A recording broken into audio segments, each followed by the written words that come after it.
End of the Trojan War. The Greeks were unable to take the impregnable city of Troy and remained behind its walls. On Athena's advice, they built a huge wooden horse and pretended to sail away. The Trojans did not dare to destroy the horse dedicated to the goddess herself, and left it in the city. However, at night an army of Greeks emerged from it and brutally massacred the inhabitants of Troy. Some of them, including the legendary warrior Aeneas, left the city and went on long journeys. Eventually, they will find their refuge on the shores of Italy, and the descendants of Aeneas, Romulus and Remus, will become the founders of Rome. Thus ends the chronicle of the Trojan War, one of the most popular stories in European history. These events have haunted minds for thousands of years, but what kind of war was it? When did it happen? Or did these events never happen?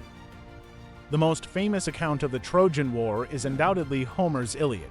However, it describes only a small part of the entire vast mosaic of events. Homer does not even explain who Achilles, Patroclus, Agamemnon, and other heroes are. What kind of war is going on and why? This is not surprising, since the ancient Greeks did not need to explain everything.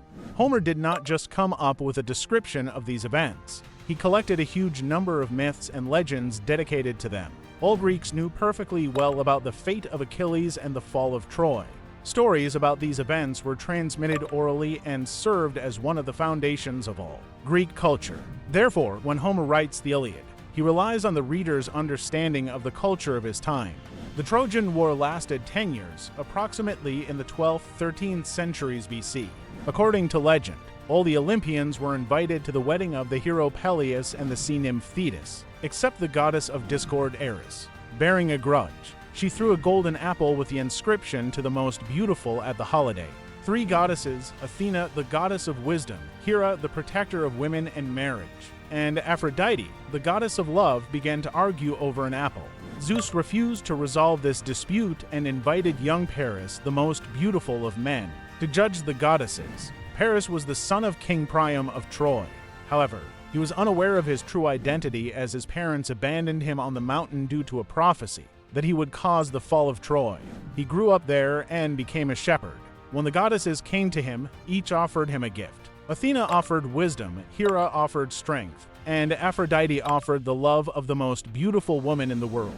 Paris chose love and gave the apple to Aphrodite. He later returned to Troy, where he was recognized as a descendant of the king.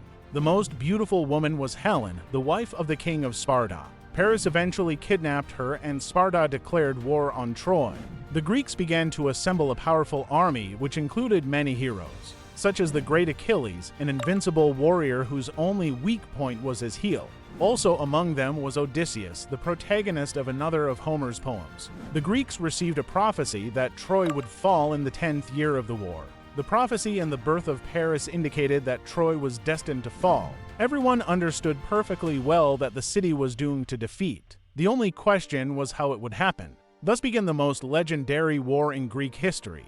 The Greeks unsuccessfully besieged the city for 9 years, and during this time they failed to achieve anything significant. 100,000 Greek soldiers set sail in 1,186 ships, as described in over 200 lines of Homer's poem. At some point, the Trojans were close to defeating the Greeks, but fate is fate.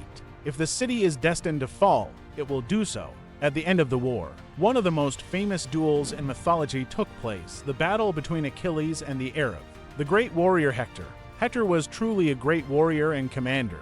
Despite having a much smaller army, he was able to defend Troy for several years. During one of his raids, Hector killed Patroclus, Achilles' closest friend. Achilles was full of hatred and wanted to take cruel revenge. Eventually, Achilles and Hector fought a duel. Usually incredibly brave and strong, Hector felt fear of the invincible hero and ran away.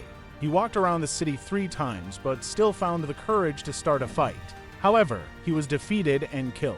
In anger, Achilles brutally maimed the body of his opponent, tying him to his chariot and driving him through the city. It was a cruel punishment. A person whose body is not properly buried cannot find peace in the afterlife. So Achilles doomed the Trojan hero to eternal suffering. During the night, Priam managed to sneak into Achilles' tent and asked for his son's body to be returned. In the end, Achilles repented and agreed to hand over Hector's body. After some time, Achilles himself died in battle, and then the story of the horse happened, and Troy fell. Thus ended the Great War that forever changed the face of Greece. Ancient Greeks had no doubt that the war actually happened. For them, it was as much a part of everyday reality as the existence of the gods. However, for people of later epochs, it became evident that this was just a beautiful fairy tale and that nothing like this ever happened in history. This opinion was held until the end of the 19th century when a dreamer proved that Troy was a real.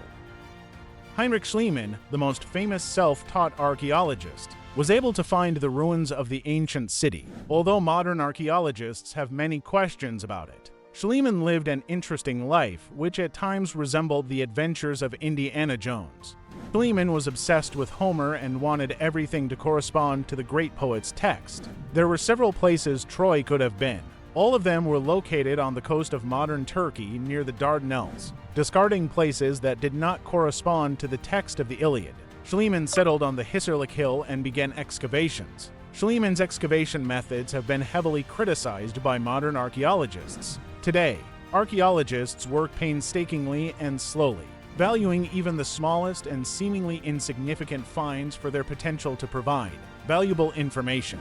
One can only imagine how much valuable knowledge was lost during Schliemann's excavations. Nevertheless, he achieved his goal and found Troy.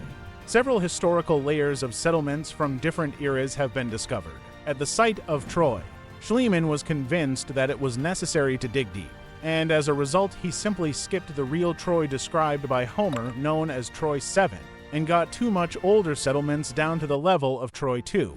He found many valuable artifacts, but did not attach any value to them.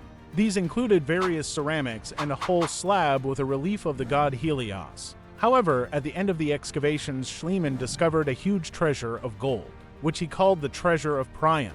Many now accept that the Trojan War may have actually taken place, although it did not involve Achilles, Hector, or the Olympian gods. However, this conflict most likely was not invented poet. The Trojan War had a significant impact on European culture. A lot of peoples trace their origins to Greek and Trojan heroes, such as the Romans considered themselves descendants of Aeneas. However, it is important to note that the existence of this war is still a matter of debate.